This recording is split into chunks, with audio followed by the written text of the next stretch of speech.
1860, Tennessee. Slave eliminates master and sets him on fire to cover up her crime.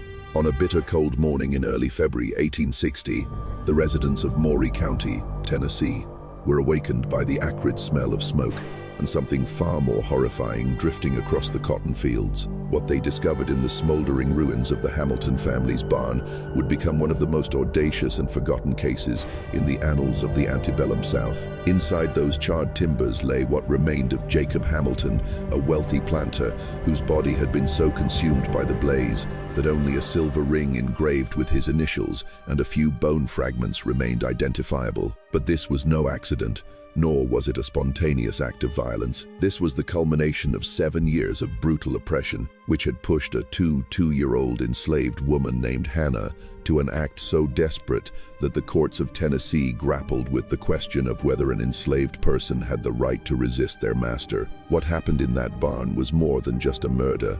It was an insurrection that exposed the deepest fissures in the very foundation of plantation society, a disturbing narrative that powerful local families did everything to erase from communal memory. Before we continue with Hannah's story and the night that sealed her fate, I want you to do something for me.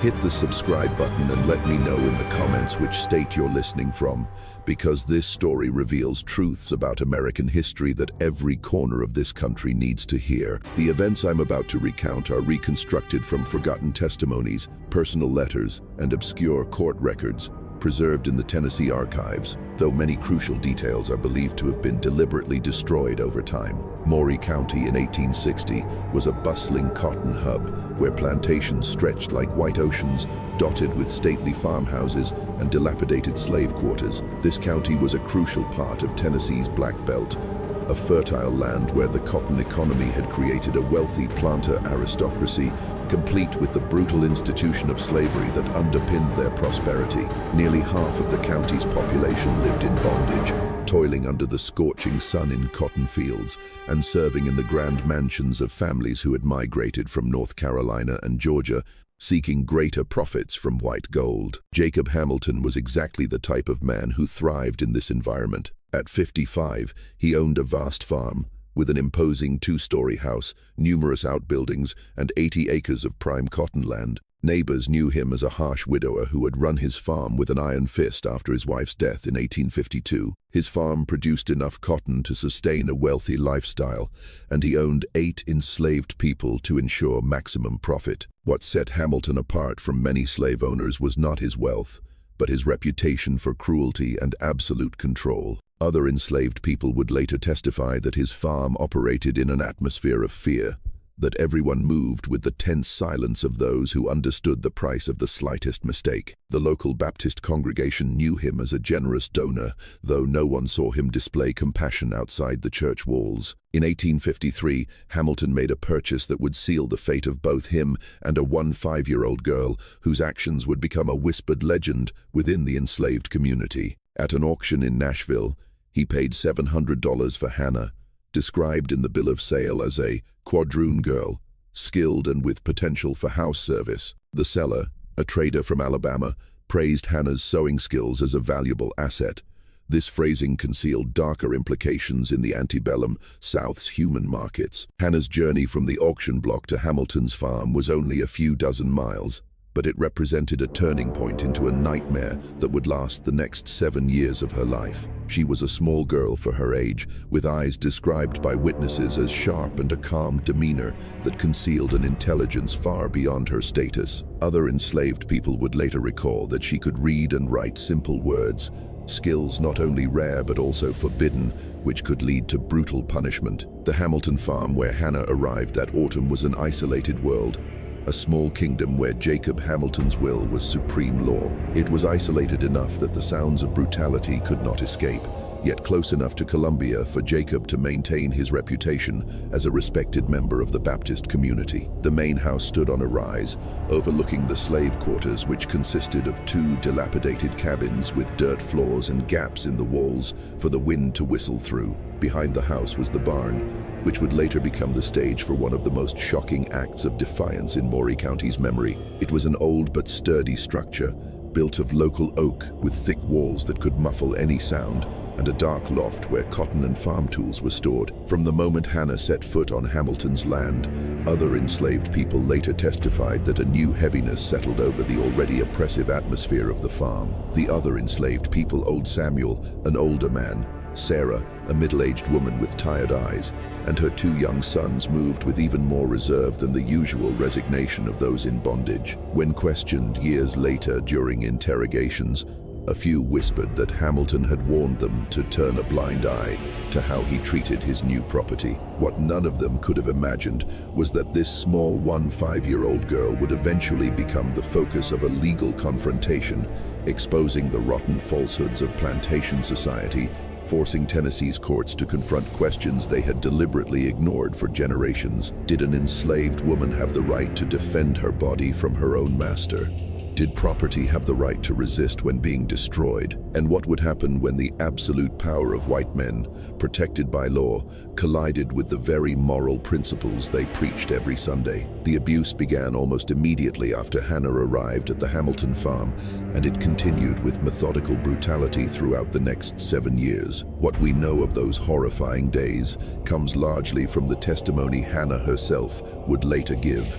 Words so chilling, so defiant, that the entire courtroom fell silent to listen. According to her account, Jacob Hamilton revealed his true nature in the first week, while she was still trying to adjust to her new duties. He said, "I was different," Hannah testified, her voice clear and steady in the silent room. Said my sewing skills would be used in the house, but my body was also his property, and I would have to learn to serve. The pattern was both insidious and cruel. By day, Hamilton was a strict but seemingly fair planter, overseeing work in the cotton fields, conducting business in Columbia, and maintaining the appearance of a devout Baptist. But after nightfall, when the doors of the main house were shut and the other enslaved people forbidden from approaching, he would summon Hannah to the attic. Tangible evidence of this violence appeared not long after.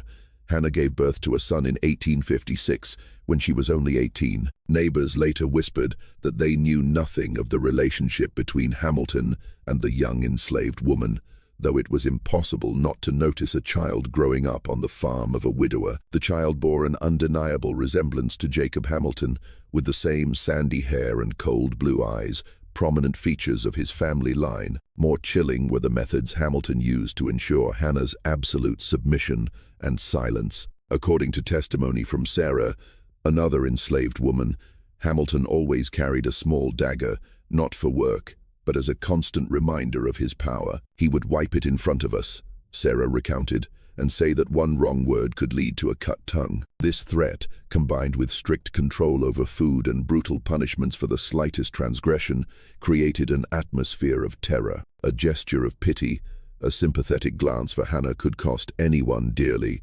ensuring that she was completely isolated in her suffering. Old Samuel, the oldest enslaved person on the farm, later trembled as he testified that Hamilton had coldly warned him that what I do with the sewing girl is my right. Anyone who pries will be sold to Nashville before sundown. This threat carried a terrible weight in Tennessee, where being sold to large slave markets like Nashville meant almost certain transfer to sugar plantations in Louisiana or salt mines in Alabama, places where the hope of survival was measured in months, not years. The isolation of the Hamilton farm played a key role in concealing these crimes. The main road was just a small path, and the nearest neighbor lived more than a mile away, too far to hear anything but the wind howling through the cotton fields. The layout of the farm seemed to be deliberately designed to ensure absolute privacy. The slave quarters were tucked behind the large barn, obscuring the view from any direction, while the main house stood on a small hill, allowing Jacob Hamilton to observe his entire domain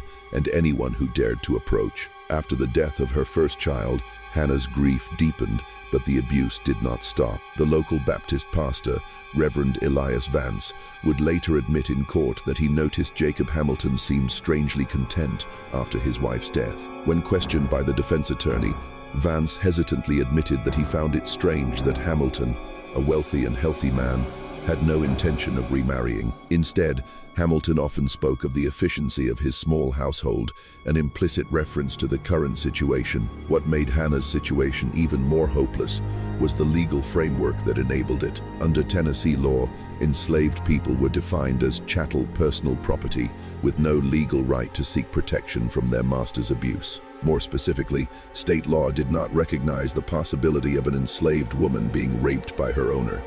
This concept was a legal absurdity, as property could not refuse the will of its owner. This brutal legal reality created a perfect environment for abuse, and Jacob Hamilton brazenly exploited it. Occasionally, townspeople would see him take Hannah to Columbia, not as a servant, but as a display of power. At the dry goods store, witnesses observed him buying rolls of linen and silk, luxuries far beyond ordinary slave clothing, suggesting a relationship that transcended mere master-servant boundaries. The psychological toll of this relentless abuse was deeply etched on Hannah, visible to the other enslaved people, though they were utterly powerless to intervene. Sarah, who worked near the main house, later testified that Hannah became increasingly quiet and watchful, her eyes always holding a cold, determined glint. She didn't cry anymore, Sarah recounted. Instead, she watched.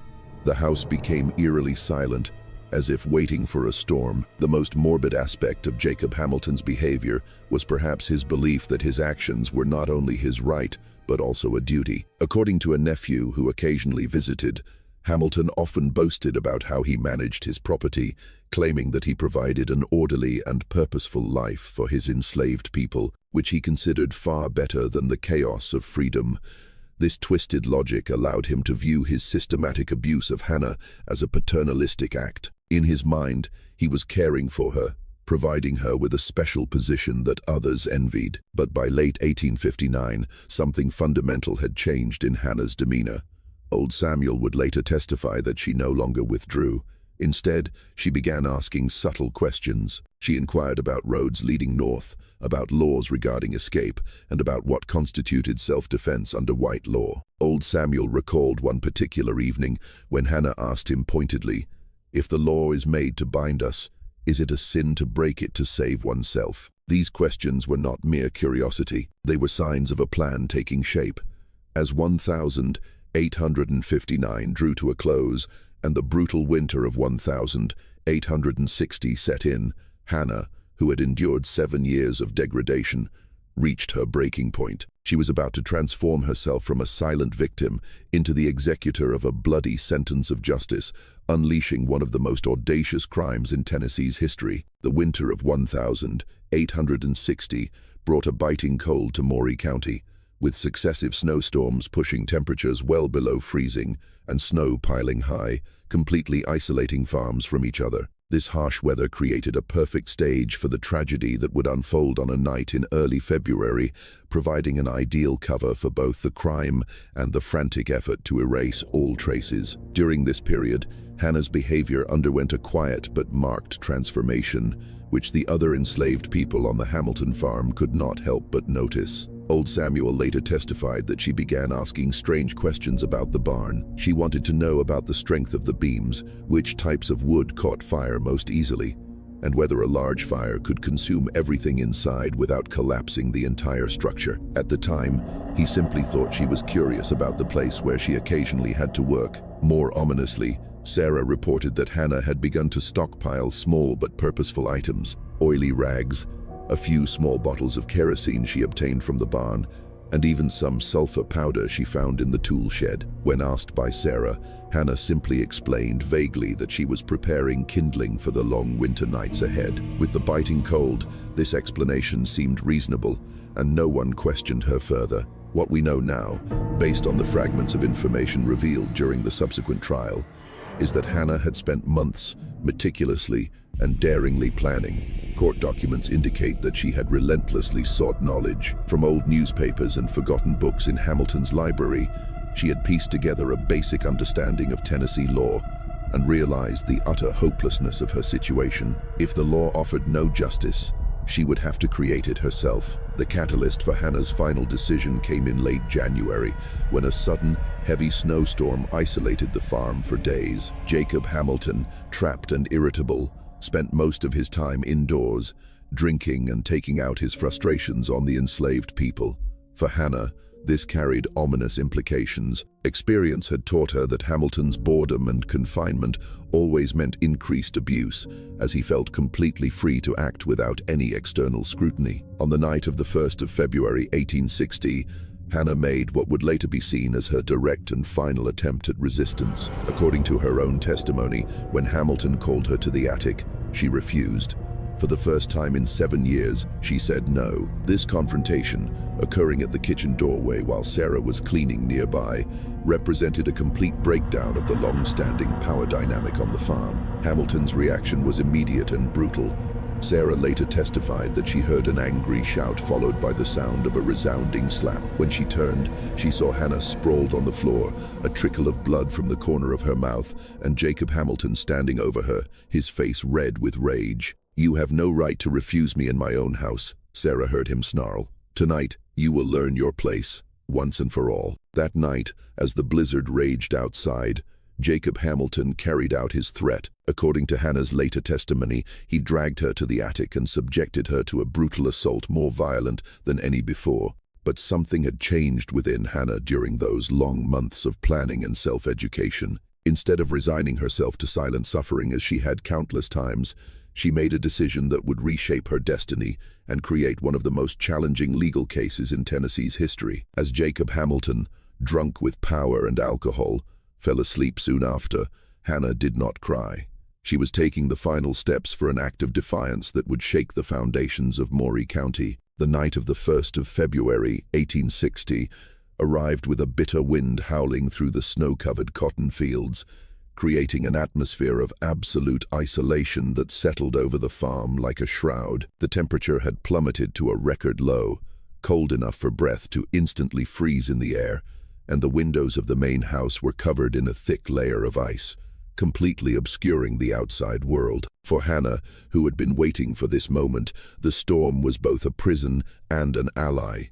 This harsh weather provided both the opportunity and the perfect cover for what she was about to do. Throughout the afternoon, Jacob Hamilton had paced the house, his mood growing increasingly agitated and unpredictable. Old Samuel later testified that Jacob Hamilton had been drinking whiskey almost continuously, not enough to render him unconscious, but enough to fuel his underlying brutality and make his already erratic temper even more dangerous. Sarah observed him constantly looking out the window towards the main road, as if expecting an unwelcome visitor, even though the blizzard made travel utterly impossible. As night fell, Hamilton's morbid attention increasingly focused on Hannah, who was quietly going about her work with an almost supernatural calm. What he didn't realize, but Sarah would later recall with a shiver, was that Hannah had spent the entire afternoon making subtle final arrangements. She had moved a can of kerosene from the barn near the back door, rearranged a pile of rags in a hidden corner,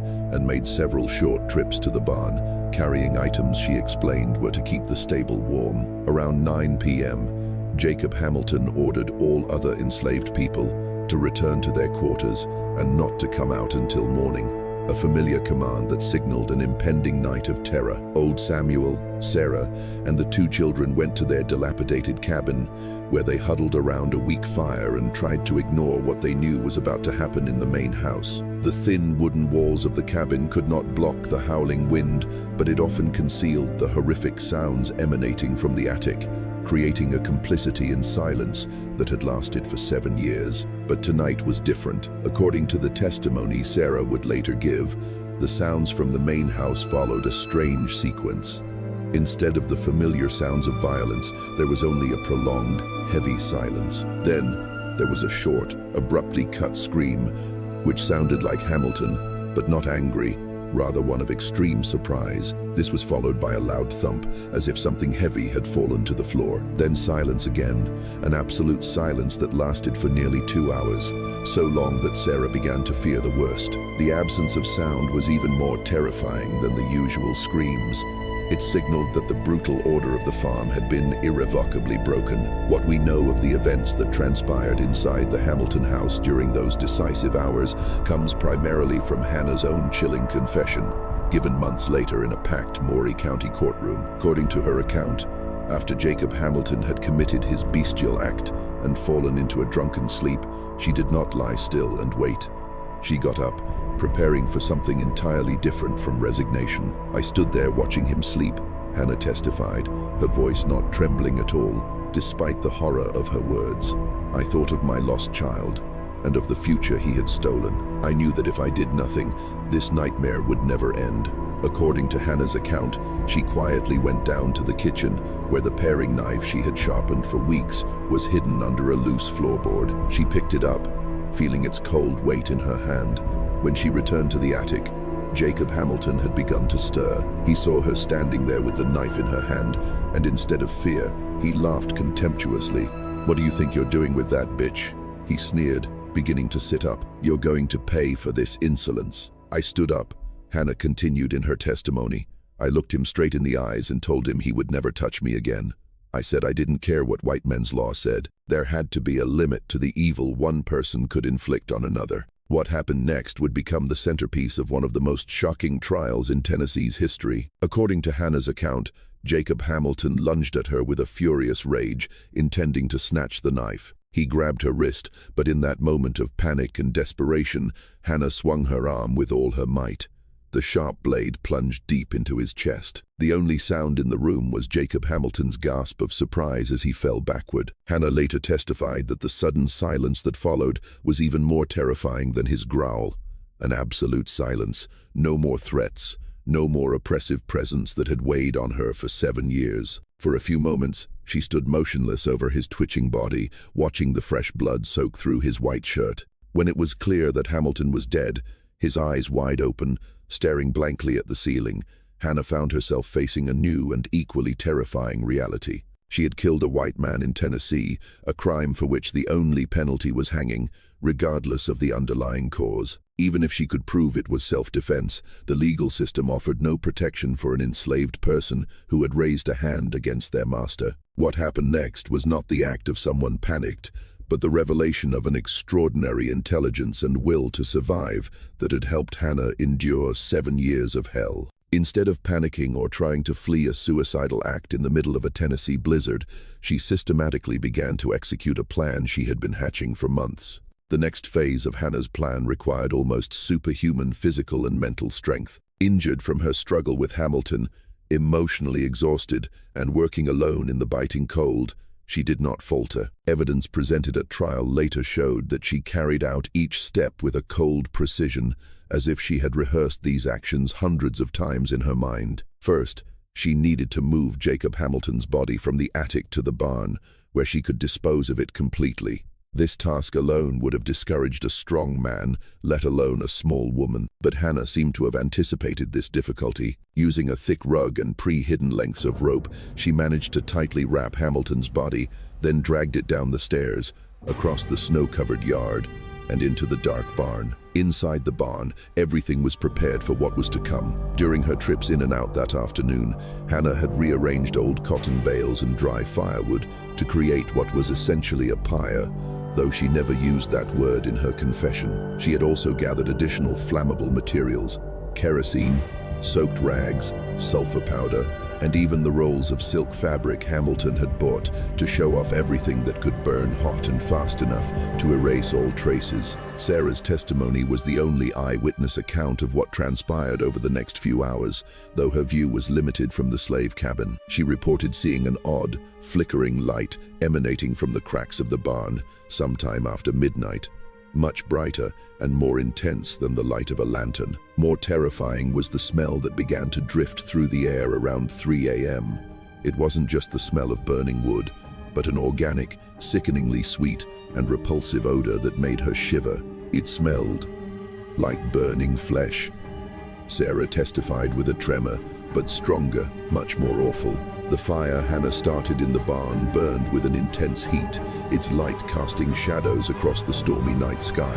But this was not a chaotic fire. It was deliberately controlled, designed to incinerate the body at its center, while causing only moderate damage to the surrounding structure, enough to create the scene of a careless accident. This calculated destruction indicated an astonishing level of planning, proving that Hannah had carefully studied the destructive power of fire, perhaps from the very books she had used to learn about the injustices of Tennessee law. By dawn on the 2nd of February 1860, as the blizzard began to subside, the fire had consumed itself, leaving a scene that looked like the aftermath of a tragic accident. Inside the barn, a section was charred, with half-burned timbers and a thick layer of ash covering the central area where the cotton bales had been stored. To a casual observer, it would seem that an oil lamp had been knocked over, causing a fire that quickly spread through the flammable materials. But Hannah's plan required more than just destroying evidence. She needed to create a plausible story for Jacob Hamilton's disappearance. As the other enslaved people cautiously emerged from their cabins that morning, they found Hannah in the main house kitchen, calmly stoking the fire and preparing for work as if nothing had happened. When old Samuel asked about the master, Hannah calmly replied that he had ridden to Columbia before dawn to handle urgent business, despite the storm. This explanation might have worked for a few hours, but it quickly unraveled when a neighbor, Mr. Peters, rode up. He had an appointment with Hamilton to discuss a land sale. Finding no one in the house but Hannah, who insisted her master was away, Mr. Peters grew suspicious. His doubts increased when he went to inspect the burned barn and began questioning the other enslaved people. Old Samuel's testimony later revealed the moment Hannah's elaborate story began to fall apart. Under intense questioning from Mr. Peters, old Samuel admitted that no one had heard horses leave early that morning, and more importantly, Hamilton's favorite horse was still standing in its stall. Even more suspicious, Mr. Peters noticed Hamilton's tall winter boots and thick fur coat still neatly placed by the front door. It was hard to imagine anyone setting out in a blizzard without these items. As more neighbors arrived throughout the morning, drawn by the plume of smoke and the news of Hamilton's strange disappearance, Hannah found herself facing an increasingly intense interrogation. The white planters of Maury County were not naive, and they quickly pieced together the details, creating a scenario that made Hannah's story implausible. The discovery that sealed the case came when Mr. Peters and another man decided to dig deeper into the barn's ashes. Hidden deep beneath the black ash and charred wood fragments, they found things that no accidental fire could have left. Calcined human bone fragments, a metal button, and finally, Jacob Hamilton's silver ring. The ring's face was blackened with soot, but the two letters JH engraved on it were still clearly visible. Just when we thought the tragedy had reached its climax, the horrifying truth in Maury County was only beginning to unravel. If this story makes you reflect, share it with those who care about the hidden corners of history. Hit the like button to support us, and don't forget to subscribe to discover more forgotten stories like this one. Let's find out what happened next together. The ensuing confrontation was swift and unforgiving. Faced with undeniable evidence of her master's death and unable to continue her fabricated story, Hannah made a decision. This decision would transform her from a solitary killer into a symbol of defiance, a far greater threat to the South's social order. She became a woman willing to speak the raw truth about the nature of slavery for those who had lived and died under its heel. The moment of truth came late in the afternoon of the 2nd of February 1860, as the cold twilight streamed through what remained of the Hamilton barn. Mr. Peters held up the charred silver ring, its surface tarnished, but the initials JH still clearly discernible. The other men, planters, merchants, pillars of Maury County society, stood in a silent circle, their gazes fixed on the irrefutable evidence of a brutal murder. Hannah, who had been brought to the scene under close guard, showed no fear or collapse as the men expected from a cornered enslaved woman. Instead, according to multiple witnesses, she displayed an almost defiant composure, as if she had been waiting for this moment for a very long time. When directly confronted with the evidence of her crime, Hannah gave an answer that stunned everyone present. Instead of denying guilt or pleading for mercy, she looked each man directly in the eye and spoke words that would forever haunt the conscience of Maury County. "Yes, I killed Jacob Hamilton," she said, her voice clear and steady, echoing in the silence of the twilight. "I killed him because he destroyed my body for 7 years, ever since I was a child. I killed him because he took my child and vowed to continue doing so until the day I died." I killed him because your laws offered me no other way out. The silence that followed this confession was heavier than the winter air. This was an enslaved woman not only admitting to killing her master, but doing so in a language of justice and defiance, striking at the very foundation of Tennessee society. By claiming her actions were in self-defense against abuse, Hannah was asserting her humanity and her right to protection, a concept that the entire Southern legal system was built to deny. Mr. Peters, who would later testify at trial, recounted that his first instinct was to silence Hannah for her audacity. But something in her eyes made him hesitate. This was not the behavior of a criminal caught in the act. This was the demeanor of someone who had made a conscious choice and was prepared to accept all consequences. She looked at us, Mr. Peters testified, as if we were the guilty ones, as if she stood on a higher court, and we ourselves were being judged. The detailed account Hannah provided of Jacob Hamilton's crimes was subsequently devastating in its specificity. She described not only the persistent physical abuse that had taken the life of her only child, but also the psychological torment Hamilton had used to break her will. She spoke of the subtle threats against other enslaved people, of reduced rations or punishments that would fall upon anyone who showed her kindness, of a system designed to isolate her and make all resistance hopeless. What made her confession even more chilling was the precise, almost scientific, way she described the murder itself. She explained how she had observed Hamilton's drinking habits for months, knowing when he was most vulnerable. She detailed how she had prepared the pyre, how she calculated the amount of kerosene and cotton bales needed to create a fire hot and fast enough to completely consume a body, and how she arranged the broken oil lamp to create a perfect accident scene. I spent every night for the past 3 years thinking about how to end this, she told the stunned men.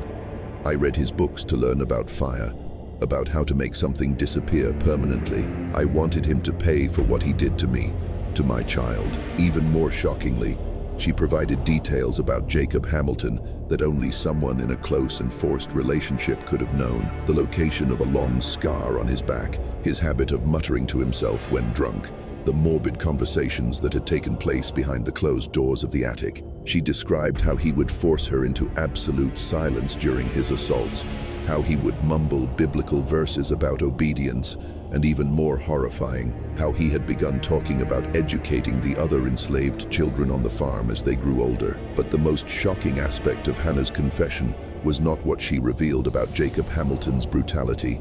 It was her coherent, sharp presentation of the legal philosophy that had driven her actions. In her years of silent self-education, she had somehow grasped fundamental legal principles and used them to challenge the very foundation of Tennessee's slave codes. "If I am property," she told the men surrounding her, her voice steady, "then property cannot commit murder. It can only be damaged or destroyed.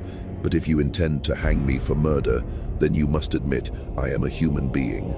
And if I am a human being, then I have the right to defend myself from destruction. You cannot both treat me as chattel and hold me accountable as a person." This logic was so sharp and dangerous that, to the Southern social order, it was even more terrifying than the fire that had consumed the barn. Some of the men present reportedly suggested an immediate lynching, rather than allowing these arguments to be heard in a public courtroom. The idea that an enslaved person could use white men's own logic to expose the absurdity of the system that enslaved them was more subversive than an armed rebellion. It revealed that the entire structure of plantation society was built on a deadly contradiction, one that could not withstand the light of reason. The moment that truly shattered the complacency of her captors was when Hannah began to allude to the network of people who had helped her. She spoke of free black people in Colombia who had secretly slipped her old newspaper clippings, of a benevolent bookseller who accidentally left behind damaged books she could read, and most disturbingly, of other enslaved people on neighboring farms who had known of Hamilton's brutality and had chosen to silently shield her. Everyone knew, she concluded, her gaze sweeping across each face, but everyone chose to look away. "Tonight, I have forced you to look at the truth." "Reverend Vance knew," she said, referring to the respected Baptist minister. "He saw the faint scars on my neck when I served dinner at his house. Dr. Thompson knew when he treated my dislocated arm last summer and recorded it as a farm accident. Mr.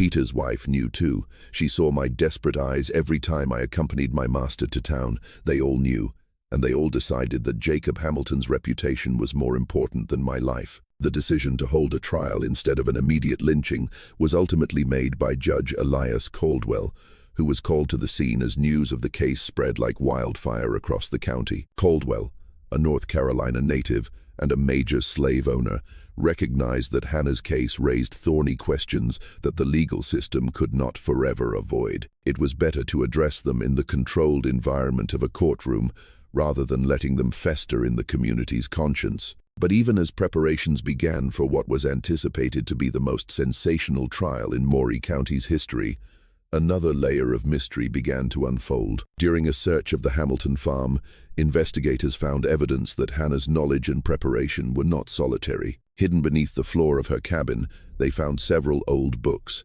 carefully clipped newspaper articles about slave escapes, and most importantly, a small notebook. In that notebook, in crude but clear handwriting, Hannah had not only recorded her own suffering, she had recorded whispered stories she heard from other enslaved people.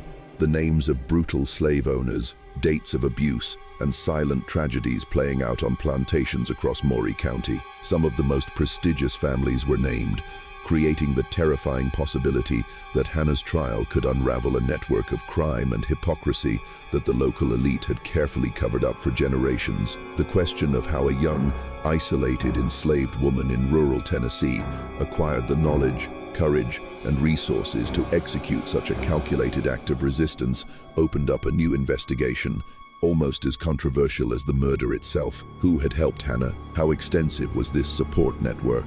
And how many other enslaved people in Tennessee might be secretly receiving similar education and inspiration? As Hannah was led to the Maury County Jail to await trial, these questions hung over the community like the acrid smoke from the burned barn. The crime had its culprit, but the ideological and moral challenges it represented were only just beginning to spread. Hannah's trial began in August 1860. In a packed Maury County courthouse, people had flocked from across central Tennessee to witness what a local newspaper called the trial that will define the conscience of our state. The case immediately became a flashpoint of intense controversy, with abolitionist newspapers in the North hailing Hannah as a heroine of resistance, while pro-slavery publications in the South condemned the trial as an outrage, a dangerous precedent that could destroy the entire social order. Judge Elias Caldwell, who presided over the trial, faced complex legal questions never before publicly addressed by Tennessee courts. Did an enslaved person have the right to self-defense against their master? Did state laws protecting women from assault apply to an enslaved woman? And perhaps the most fundamental question, could property be criminally prosecuted for a crime against its own owner? Hannah's defense team, led by Thomas Eldridge, a young and progressive lawyer who courageously took the case pro bono despite threats, built their argument on a fundamental principle of human rights. They argued that the natural law of self-preservation was a sacred right transcending man-made property codes. If Hannah had the right to defend her life, then her act of killing Jacob Hamilton, though tragic, was justifiable homicide. The prosecution, led by District Attorney Josiah Blackwood, countered with the core foundation of Tennessee's slave code. Enslaved people were property, not persons before the law. As property, Hannah had no right to refuse or resist her master's will, rendering the concept of self-defense legally meaningless. Furthermore, he argued, allowing an enslaved person to claim self-defense against her master would dismantle the entire institution of slavery by granting enslaved people the right to use violence whenever they felt their master's power was abused. The testimony presented at trial painted a horrifying picture of the reality of life on plantations, a truth that many white Tennesseans had deliberately ignored. Sarah and Old Samuel, along with other witnesses, provided emotional accounts of the systematic brutality Hannah had endured, describing a level of both physical and psychological violence that silenced the entire courtroom. More importantly, the trial revealed the silent support network that had fueled Hannah's resistance. It was a fragile alliance of enslaved people, free blacks in Columbia, and a few white people of conscience who had secretly provided her with books, information, and most importantly, hope. This network, though small, was incredibly significant. Testimony showed that Hannah had learned about the Underground Railroad through her free friends, but she had not chosen the path of escape. Instead, she had used her acquired knowledge to learn about the outside world and about the very legal system that bound her. The decision to fight back with violence instead of fleeing, her lawyer argued, was a direct result of her understanding. She knew that escaping alone would solve nothing. It would only leave a community more vulnerable to the wrath of those like Hamilton. She chose to stay and fight. The most shocking testimony for the prosecution came from Dr. Thompson, the town doctor who had treated Hannah multiple times over the years. Despite facing heavy community pressure, his conscience would not allow him to remain silent. Under oath, Dr. Thompson admitted that he had documented numerous instances of injuries inconsistent with farm work in Hannah's records. His medical files, presented as evidence, included descriptions of bruises, hairline fractures, and other signs of brutal physical abuse, some dating back to when Hannah was only 16. "I knew what I saw," Dr. Thompson testified, his voice dropping in the silence of the courtroom. "But I also knew that our laws had no place for the truth of an enslaved person. Speaking out would only destroy my career and save no one.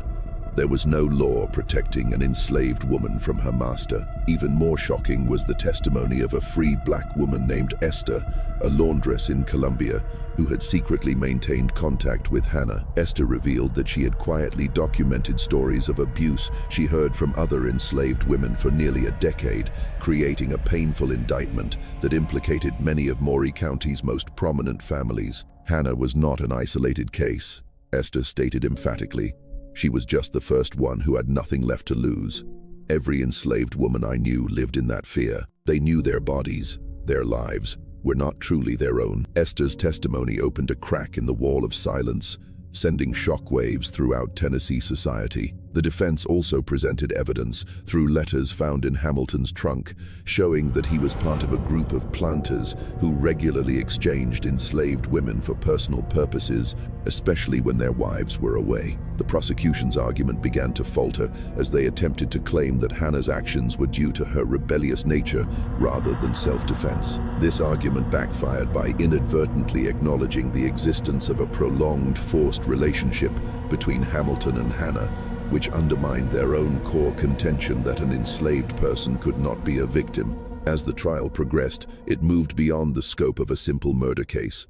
Journalists from Nashville and even Memphis flocked to it, turning Hannah's story into a hot topic across the state. Abolitionist activists began to spread her story as a testament to the brutality of the institution, while pro-slavery politicians condemned the trial as a direct attack on property rights and the Southern way of life. The jury's deliberation lasted 2 days, an unusually long period that indicated the internal conflict they faced with the complex legal and moral questions. When they finally returned to the courtroom, the tension was palpable. Everyone in the packed courtroom understood that this verdict would resonate far beyond the fate of a single enslaved woman. The foreman, an elderly planter named Samuel Carter, stood up, his face showing clear signs of exhaustion and conflict. "We find," he said, his voice hoarse, "the defendant, Hannah, guilty of murder."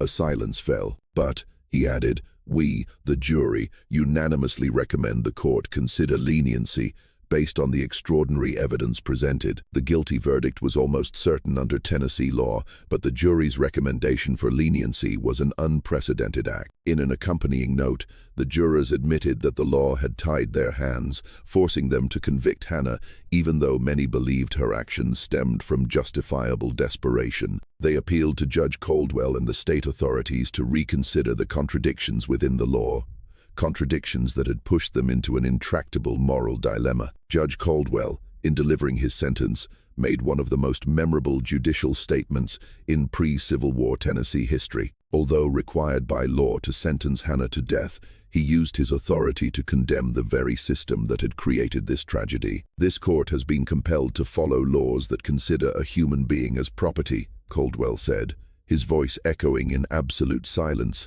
while at the same time trying that very human being as a fully responsible subject when she acted to defend her humanity from being trampled upon. "This contradiction," he continued, "lies at the rotten heart of our legal system.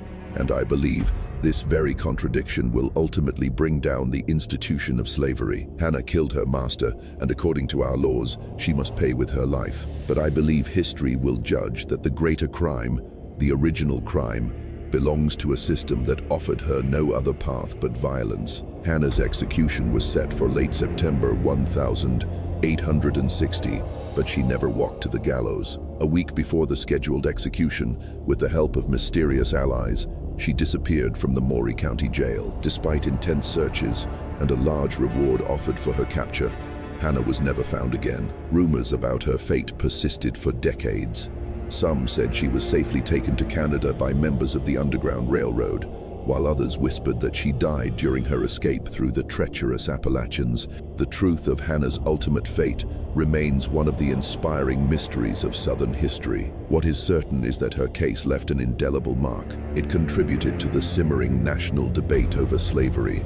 Just on the eve of the Civil War, Hannah's story, disseminated by abolitionist newspapers, became a powerful symbol of internal resistance, inspiring countless other quiet acts of defiance across plantations. The long-term consequences of the case extended beyond Hannah's fate.